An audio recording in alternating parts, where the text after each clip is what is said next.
There's a certain kind of cruelty that hides in plain sight, the kind people excuse because he's having a bad day, or she probably said something first. But deep down, everyone knows the truth. Some bullies just pick the weakest person in the room because they think no one will stop them. That's what happened in the cafeteria that afternoon. An elderly widow sat quietly with her tea, hands trembling just a little, trying not to take up space, when a man twice her size started shouting inches from her face.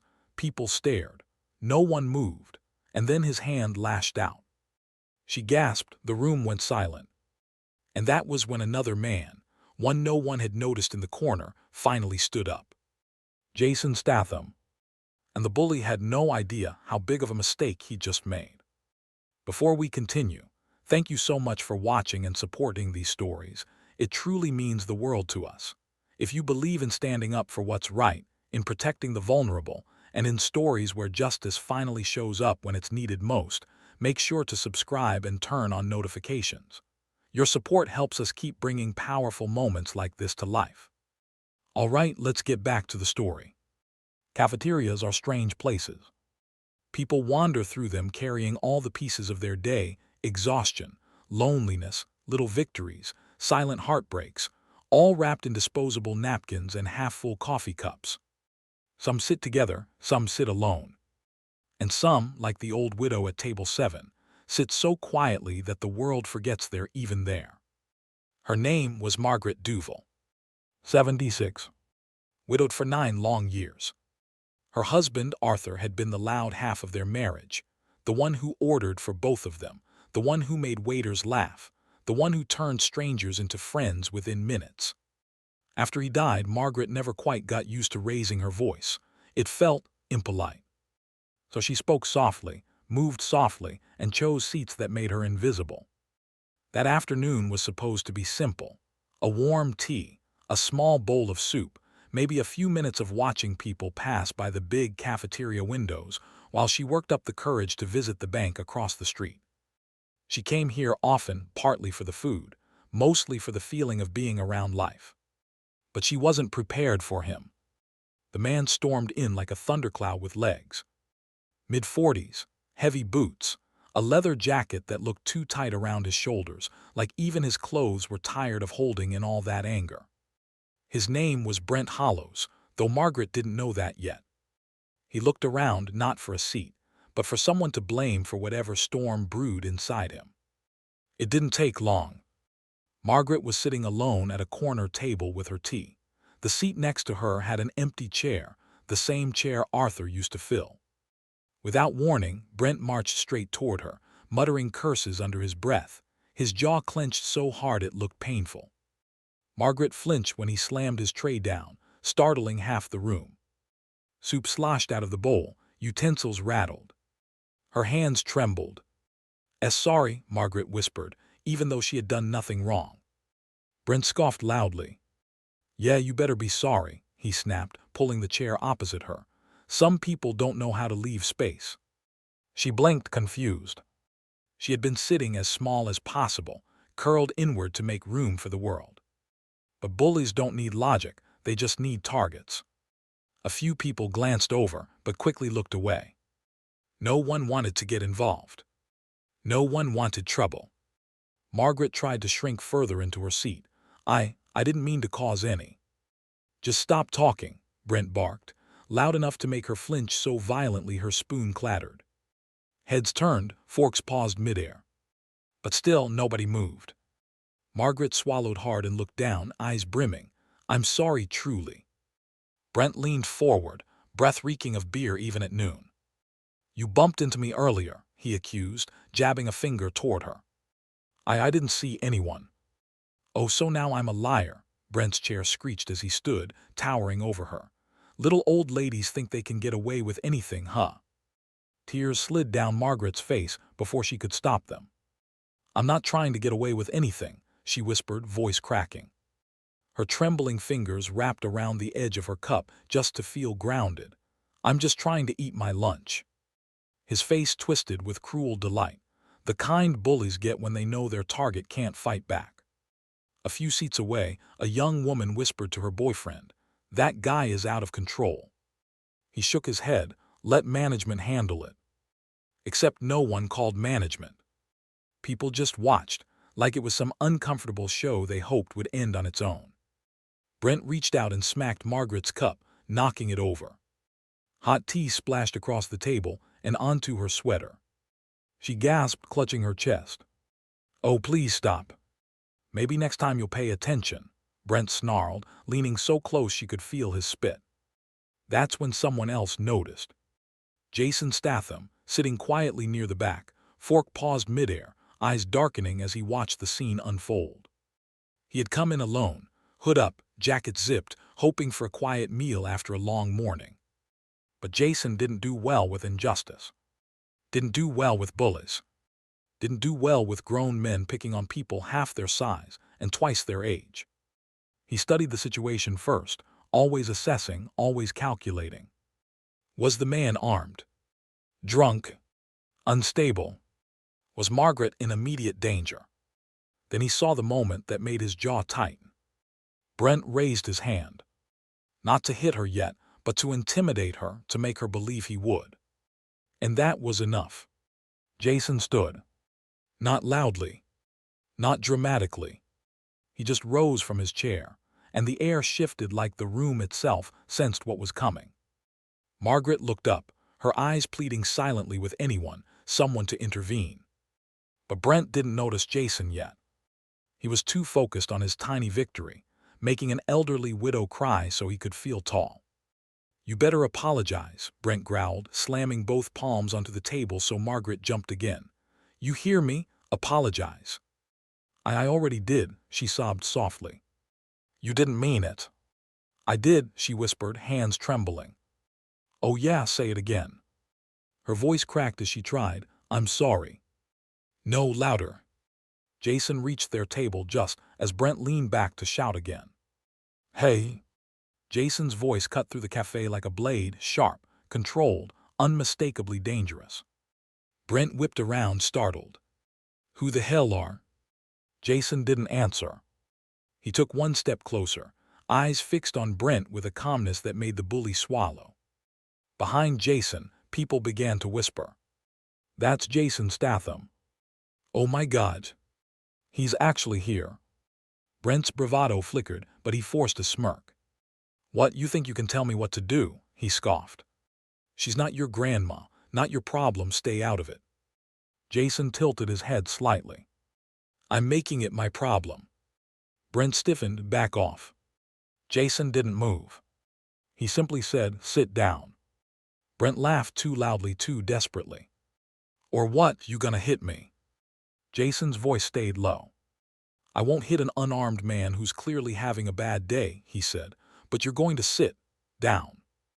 Brent's face twitched, ego warring with instinct. But before he could speak, something unexpected happened. Margaret reached out and gently touched Jason's sleeve. "It's all right," she whispered brokenly. "Please, don't make trouble because of me." Jason looked at her, really looked, and saw years of fear, loneliness, and quiet suffering in her eyes. Not just from this bully. From life. His expression softened. "I'm not here to make trouble," he said gently. "I'm here to stop it." Then he turned back to Brent. "You're done," Jason said calmly. "Walk away." Brent scoffed again, but the tremor in his voice betrayed him. "You don't tell me what to." In one smooth motion, Jason stepped forward, closing the distance so Brent had to tilt his head back to keep eye contact. Jason's shoulders relaxed. His posture stayed neutral. But there was something in his eyes, a cold, unwavering promise, that drained the color from Brent's face. Jason spoke quietly enough that only Brent and Margaret could hear. "If you ever put your hands on an elderly woman again, or anyone who can't defend themselves, you're going to answer to me. Understand?" Brent's breath hitched. Fear crept up his spine. But his ego, bruised and burning, made him try one last time. "You think you scare me," he said, voice cracking slightly. Jason didn't blink. "I don't have to scare you," he replied. "I just have to stop you." A hush fell over the cafeteria. No one dared breathe. Then Brent made the mistake that sealed the rest of the day. He shoved Jason's shoulder. It wasn't a hard shove, barely more than an angry poke, but it was a shove.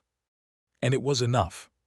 Before Jason even lifted a hand, Brent stumbled backward from his own momentum, nearly tripping over the chair behind him. The shove hadn't moved Jason an inch, but it had knocked Brent off balance. Laughter rippled through the cafeteria, nervous, surprised laughter from people who'd been silent for too long. Brent flushed crimson, humiliated. You think that's funny?" he snapped at the crowd. Jason stepped between him and Margaret. "Leave," Jason said quietly. Brent glared. But the fight had already drained from him. He grabbed his jacket, muttering curses as he backed toward the door, trying to salvage his pride. "Bunch of losers. Crazy old lady. I'm getting out of here." He slammed the door on his way out. The cafe exhaled in relief. Margaret's hands were still shaking. Jason turned to her, voice soft. "Are you all right, love?" She nodded shakily. Thank you so much. I didn't know what he was going to do." Jason gently handed her a napkin. "You're safe now." She wiped her trembling hands, whispering, "People like him. They see someone like me and then they think I won't speak up." Jason sat down across from her. "Then it's good someone else spoke up." Margaret's eyes filled with tears. "No one's done that for me in a very long time." Jason's jaw softened. "You deserve kindness, not fear." The staff approached cautiously, apologizing for not intervening sooner. Jason understood fear makes good people freeze. But he also knew something else. Brent wasn't done. Not yet. Jason had seen that look before, the look Brent wore as he stormed out of the cafeteria. It was the look of a man who couldn't stand losing. A man who couldn't accept humiliation. A man who would be back. He didn't say this to Margaret. She didn't need another worry on her shoulders. "I'll walk you to your car," Jason offered softly. Her frail hands fluttered for a moment, unsure, until she whispered, "Would you? I'd feel safer." "Of course." The cafeteria staff watched as Jason gently helped Margaret to her feet. She winced slightly, not from Brent, but from age, from the way time had quietly taken its toll without anyone noticing. Jason moved slow, patient, giving her time to steady herself. Outside, winter air swept through the parking lot, sharp enough to cut. Margaret pulled her cardigan tight, but it wasn't enough. Jason shrugged off his jacket and draped it over her shoulders. "Oh, I could," she murmured. "You can," he said softly, "and you will." Her eyes watered again, but this time not from fear. They walked slowly between rows of parked cars until they reached an old, faded sedan that looked as tired as Margaret did. Jason opened the door for her, helped her settle inside, and handed her the seatbelt so she wouldn't strain her shoulder reaching for it. Before she closed the door, she reached out one last time and placed her hand over Jason's. "Thank you," she whispered. "People forget us as we get older. We fade. It means more than you know that someone still sees me." Jason gave a small, warm smile. "I see you." She nodded, breathed in steadying breath, and started the engine. Jason stood there, watching her taillights fade into the evening sun. Only when the car disappeared did he allow his expression to harden. Because across the lot, leaning against a pickup truck with two other men beside him, Brent Hollows was watching too. Jason spotted them immediately. Three silhouettes. Arms crossed. Whispers behind cupped hands. Eyes locked on him. Brent wasn't done. He'd just changed the battlefield. Jason took a few steps forward, keeping his breathing slow, measured. The three men straightened, their smirks widening. "Look who it is," Brent called, false cheer coating his voice. "Mr. Tough Guy." Jason didn't answer. He kept walking until the men stepped away from their truck, blocking his path. Brent jabbed a finger toward him. "You embarrassed me in there." "No," Jason said calmly. "You embarrassed yourself." One of Brent's buddies, a tall, wiry man with darting eyes, chuckled. "Man-'s got a mouth on him." "Shut it," Brent growled, then stepped closer to Jason. "You made me look weak." Jason held his gaze without flinching. "You made a 76-year-old woman cry." "So what?" Brent scoffed. "She's nobody." Jason's jaw flexed. Everyone is somebody, he said quietly. The third man, broader, heavier, his fists curling like he'd spent his life solving problems badly, stepped forward. Brent, let's just handle this, he muttered. Guy thinks he's a hero. Jason watched their stance, their breathing, the distance between them. They weren't here to talk. They were here to even the score. But before Brent could throw the first punch, a security guard emerged from the cafeteria door. You three, he shouted. Owner said you're banned off the property now. Brent stiffened, eyes darting from Jason to the guard. He spat on the ground. Fine. But as he climbed into his truck, he made sure Jason saw the promise in his stare. This isn't over. Then the engine roared, and they peeled out of the lot, leaving tire marks and tension behind. Jason exhaled slowly. Not anger, anticipation. He didn't have a destination in mind when he got back to his car. He just drove for a while, thinking of Margaret. Thinking of how small she seemed in that cafeteria. Thinking of how many times she'd probably endured people like Brent without anyone to stand up for her. The world wasn't kind to the quiet ones. To the gentle ones. To the ones who never pushed back, because they grew up believing kindness would be returned. But Jason had learned a long time ago, kindness often needed protection. As he drove through the quiet streets, something unexpected happened. His phone buzzed. He almost didn't recognize the number, unknown, local. But something about it made him answer. Hello. There was silence, then the faintest trembling voice. Mr. Statham. Jason's heart tightened. Margaret. Oh, thank goodness, she whispered, voice strained. I didn't know who else to call. What's wrong? A sound escaped her, part cry, part gasp. They followed me. Jason pulled his car to the shoulder instantly, hazard lights flashing. Where are you right now? He asked, voice calm but already shifting into steel. Near my home. I thought they turned another way, but the truck came back. They parked near my driveway. I don't know if they're waiting or if... She trailed off, breath hitching. Jason's eyes darkened. He started the engine again. I'm on my way. Lock your doors, don't go outside. Okay. He hung up and accelerated, weaving through traffic with controlled urgency. Brent might have been stupid, but he wasn't unpredictable. Humiliated bullies like to reclaim control, usually by picking a new victim. And Margaret was the easiest target.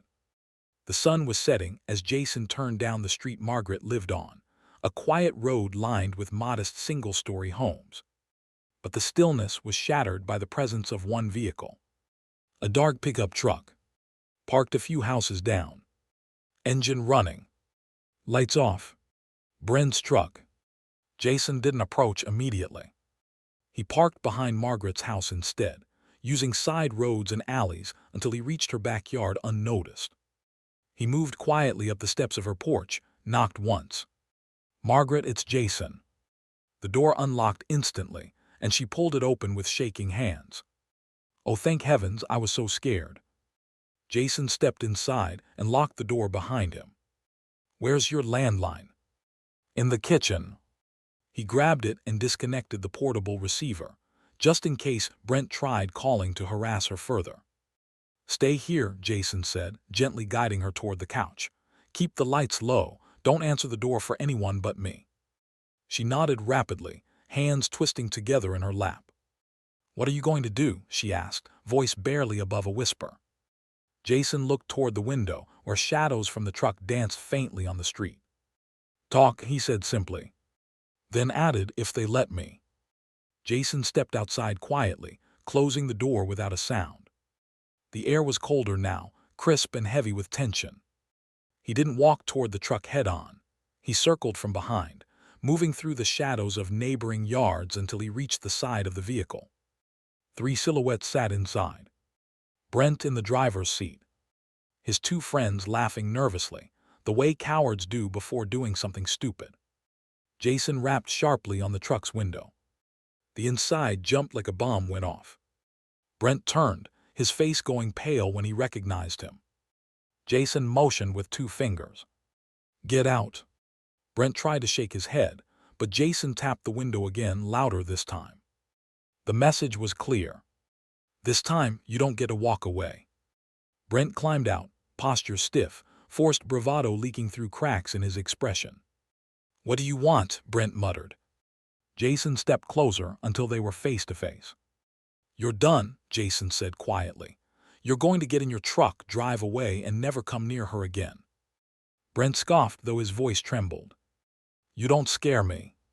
Jason took a single step forward. Brent instinctively stepped back.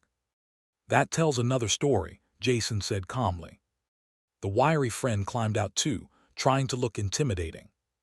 "Man, leave him alone," he said. "We weren't gonna do nothing." Jason stared at him, unblinking. "Then you won't mind leaving." Brent clenched his jaw. "You think you can control us?" Jason didn't answer. He didn't need to. His presence alone did the talking. Then, in a moment that changed everything, Brent made the worst mistake of his day. He reached behind his back. Not for a weapon, but Jason didn't know that yet. Jason moved before Brent's fingers even finished the motion. In a blur, he twisted Brent's arm behind him, pinning him against the side of the truck before the others understood what happened. Brent screamed.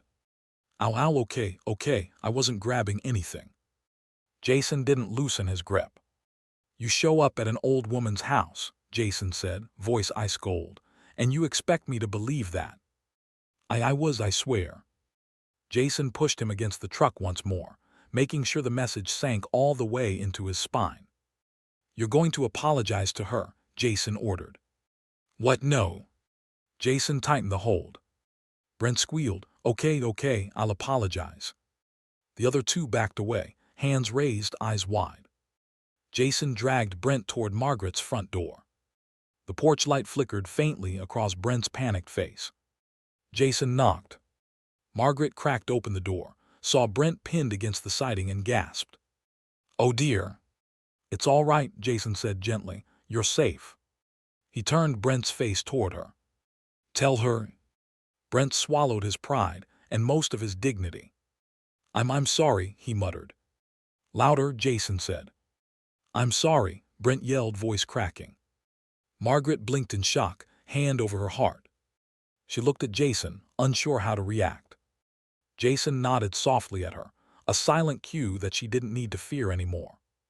Then he released Brent, who stumbled backward, rubbing his arm. Jason pointed at the truck. "Leave," he said in a tone that brooked no argument. "And don't come back." Brent scrambled away, practically diving into the driver's seat. His friends followed, slamming the doors behind them. The truck tore off into the night. Silence finally returned. Margaret exhaled shakily. I don't know how to thank you." Jason stepped closer, his voice gentle again, the storm gone. "You already did, when you called me." Margaret wiped a tear from her cheek. "Arthur used to say there are still good men in this world. I hadn't seen one in a long time." Jason's expression softened. "There are more than you think." She managed a small smile. Would you like to stay for tea?" Jason hesitated, then smiled. "I'd like that." Margaret stepped aside and let him in. And as the door closed behind them, the night finally felt quiet again. Safe. And for the first time in years, Margaret didn't feel invisible anymore.